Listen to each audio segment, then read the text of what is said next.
നേപ്പാളിൽ നടന്ന വിശ്വാസ വോട്ടെടുപ്പിൽ പുഷ്പ കമൽ ദഹൽ പ്രചണ്ഡയ്ക്ക് തിരിച്ചടി 275 അംഗ സഭയിൽ സർക്കാരിന് ലഭിച്ചത് 63 വോട്ടുകളാണ്. CPN UML പിന്തുണ പിൻവലിച്ചതാണ് സർക്കാരിന് തിരിച്ചടിയായത്. വിവരങ്ങളുമായി ഗൗതം ചേരുന്നുണ്ട്. ഗൗതം, വിവരങ്ങൾ എന്താണ്?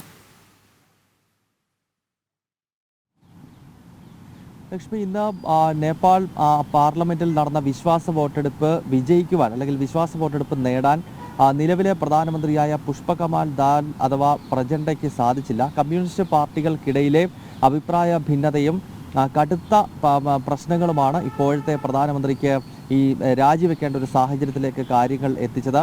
കഴിഞ്ഞ 19 മാസത്തിനിടയിൽ 5ാമത്തെ വിശ്വാസ വോട്ടെടുപ്പാണ് ഇന്നിപ്പോൾ ഈ പ്രചണ്ഡ നേരിട്ടത്. ഇതിൽ 4ലും വിജയിക്കാനായെങ്കിലും ഇന്ന് നടന്ന വോട്ടെടുപ്പിൽ 275 അംഗ സഭയിൽ ഇന്ന് നടന്ന വോട്ടെടുപ്പിൽ പ്രചണ്ഡയുടെ പാർട്ടിയായ communist party of Nepal Maoist സെന്ററിന് ലഭിച്ചത് കേവലം 63 വോട്ടുകൾ മാത്രമാണ്. നിലവിലെ പ്രതിസന്ധിക്ക് കാരണമെന്നത് നേപ്പാൾ സഭയിൽ ഈ പ്രചണ്ഡയുടെ പാർട്ടിയായ communist party of Nepal Maoist സെന്ററും അതോടൊപ്പം തന്നെ മറ്റൊരു കമ്മ്യൂണിസ്റ്റ് പ്രസ്ഥാനമായ communist party of Nepal Marxist Leninist ഈ പാർട്ടികളെല്ലാം കൂടെ ചേർന്നുള്ള സർക്കാരാണ് നിലവിൽ അധികാരത്തിലിരുന്നത്. എന്നാൽ അടുത്ത കാലത്ത് മുൻ പ്രധാനമന്ത്രി KP ശർമ്മ ഓലിയുടെ communist party of Nepal Marxist Leninist ഈ സർക്കാരിനുള്ള, അതായത് പ്രചണ്ഡ സർക്കാരിനുള്ള പിന്തുണ പിൻവലിക്കുകയും സഭയിലെ ഏറ്റവും വലിയ കക്ഷിയായ നേപ്പാളി കോൺഗ്രസുമായി സഖ്യം രൂപീകരിക്കുകയും ചെയ്തു. ഇതോടുകൂടി 275 അംഗ പാർലമെന്റിൽ കേവല ഭൂരിപക്ഷം പ്രചണ്ഡയുടെ പാർട്ടിക്ക് നഷ്ടപ്പെടുന്നൊരു സാഹചര്യമുണ്ടായി. ഇതേ തുടർന്നാണ് ഇന്നിപ്പോൾ വിശ്വാസ വോട്ടെടുപ്പ് നടന്നത്. എന്നാൽ കേവലം 63 വോട്ടുകൾ മാത്രമേ പ്രചണ്ഡയ്ക്ക് ലഭിച്ചുള്ളൂ. അതിനാൽ ഈ പുഷ്പകമാൽ ദാൽ എന്ന പ്രചണ്ഡയ്ക്ക് ഒരിക്കൽ കൂടി പ്രധാനമന്ത്രി പദം രാജിവെക്കേണ്ടി വരുന്നു. ആ സ്ഥാനത്തേക്ക് ഒരുപക്ഷെ KP ശർമ്മ ഓലി, അതായത് മുൻ പ്രധാനമന്ത്രിയും കമ്മ്യൂണിസ്റ്റ് പാർട്ടി ഓഫ് നേപ്പാൾ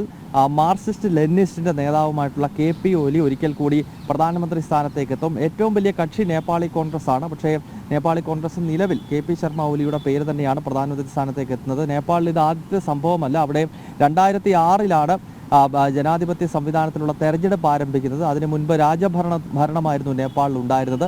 അങ്ങനെ കമ്മ്യൂണിസ്റ്റ് പാർട്ടികളാണ് അവിടെ ജനാധിപത്യം എന്ന രീതിയിൽ തെരഞ്ഞെടുപ്പും മറ്റും കൊണ്ടുവന്നത്. പക്ഷേ ഒരിക്കൽ പോലും അവിടെ സർക്കാരുകൾക്ക് 5 വർഷം ഭരിക്കാൻ സാധിക്കുന്നില്ല. തുടർച്ചയായ രാഷ്ട്രീയ അസ്ഥിരത ഈ കമ്മ്യൂണിസ്റ്റ് പ്രസ്ഥാനങ്ങൾക്കിടയിലെ തമ്മിൽ തല്ല് മൂലം ഉണ്ടാകുന്ന ഒരു രാജ്യമാണ് നേപ്പാൾ. മാത്രമല്ല ചൈനയുടെ അനാവശ്യ ഇടപെടലും ആ രാജ്യത്തെ രാഷ്ട്രീയ അസ്വസ്ഥതകൾക്ക് വഴിവെക്കുന്നുണ്ട്. ഏതായാലും ഒരിക്കൽ കൂടി അവിടെ മറ്റൊരു സർക്കാർ നിലം പതിക്കുകയാണ്. KP ശർമ്മ ഓലിയുടെ നേതൃത്വത്തിൽ പുതിയ സർക്കാർ നേപ്പാളിൽ ഉടൻ അധികാരത്തിലേൽക്കും. ലക്ഷ്മി.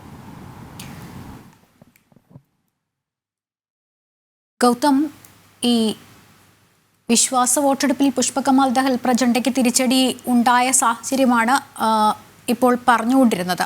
ഈ 63 വോട്ടുകൾ മാത്രം സർക്കാരിന് ലഭിച്ച ആ ഒരു സാഹചര്യത്തെക്കുറിച്ചും പറഞ്ഞു. ഈ CPN പിന്തുണ പിൻവലിച്ച സർക്കാരിന് തിരിച്ചടിയായ ഒരു സാഹചര്യം, എന്തെങ്കിലും പ്രതികരണങ്ങൾ ആ ഒരു പാർട്ടിയുടെ ഭാഗത്തു നിന്ന് അങ്ങനെ എത്തുന്നുണ്ടോ?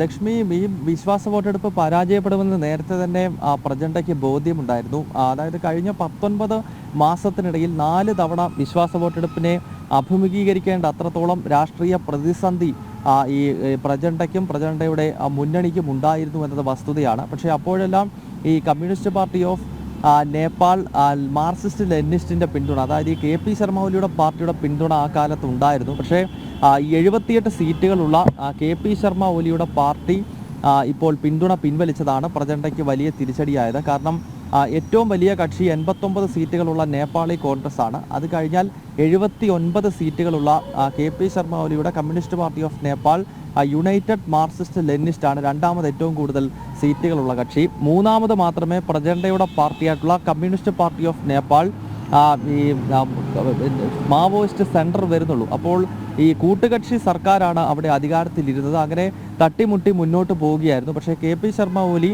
നേപ്പാളി കോൺഗ്രസുമായി കൈകോർത്ത് പുതിയൊരു സഖ്യം രൂപീകരിച്ചതാണ് പ്രചണ്ഡയ്ക്ക് തിരിച്ചടിയായത്. അതിനാൽ ഇന്നത്തെ വോട്ടെടുപ്പിൽ വിജയിക്കാൻ കഴിയില്ല എന്ന ധാരണ നേരത്തെ തന്നെ പ്രചണ്ഡയ്ക്ക് ഉണ്ടായിരുന്നു. 63 വോട്ടുകൾ മാത്രമേ നേടാൻ പ്രചണ്ഡയ്ക്ക് സാധിച്ചിട്ടുള്ളൂ. അതിനാൽ സ്വാഭാവികമായും പ്രധാനമന്ത്രി സ്ഥാനം ഒഴിയേണ്ടി വരും. ഇക്കാര്യം നേരത്തെ തന്നെ പ്രചണ്ഡയ്ക്ക് ധാരണയുണ്ടായിരുന്നതിനാൽ അതുമായി ബന്ധപ്പെട്ട് വലിയ നാടകീയ രംഗങ്ങളൊന്നും സംഭവിക്കുന്നില്ല. പുതിയ പ്രധാനമന്ത്രി അധികാരത്തിലേറും. പക്ഷേ നേപ്പാളിലെ ജനങ്ങൾക്ക് ഇതിൽ വലിയ പ്രതിഷേധമുണ്ട്. അതിനാലാണ് നേപ്പാളിനെ വീണ്ടും ഒരു ഹിന്ദു രാഷ്ട്രമായി പ്രഖ്യാപിക്കണമെന്ന ആവശ്യം ആ രാജ്യത്ത് ശക്തമാകുന്നത്. കാരണം രാജഭരണത്തിന് ശേഷമാണ് ഈ ജനാധിപത്യം എന്ന നിലയിൽ മാവോയിസ്റ്റുകൾ അവിടെ അധികാരത്തിലേറിയത്. പക്ഷേ അതിനുശേഷം അവിടെ വലിയ തോതിലുള്ള പ്രതിസന്ധികൾ ഉണ്ടാകുന്നു. പ്രത്യേകിച്ച് ഈ കമ്മ്യൂണിസ്റ്റ് ചൈനയുമായി ആ രാജ്യം കൂടുതൽ ഇടപഴകുന്നു. ഭാരതം ഉൾപ്പെടെയുള്ള പല രാഷ്ട്രങ്ങളോടുമുള്ള വർഷങ്ങളായി നീണ്ടുനിന്ന ബന്ധത്തിൽ ഒരു സ്വരച്ചേർച്ച ഉണ്ടാകുന്നു. കമ്മ്യൂണിസ്റ്റ് ചൈനയുമായി കൂടുതൽ അടുക്കുന്നു. അതിലൊക്കെ അവിടുത്തെ സാധാരണ ജനങ്ങൾക്ക് വലിയ പ്രതിഷേധമുണ്ട്. മാത്രമല്ല ഒരു സർക്കാരും സ്ഥിരമായി അവിടെ അധികാരത്തിലിരിക്കുന്നില്ല. രാഷ്ട്രീയ അനിശ്ചിതത്വം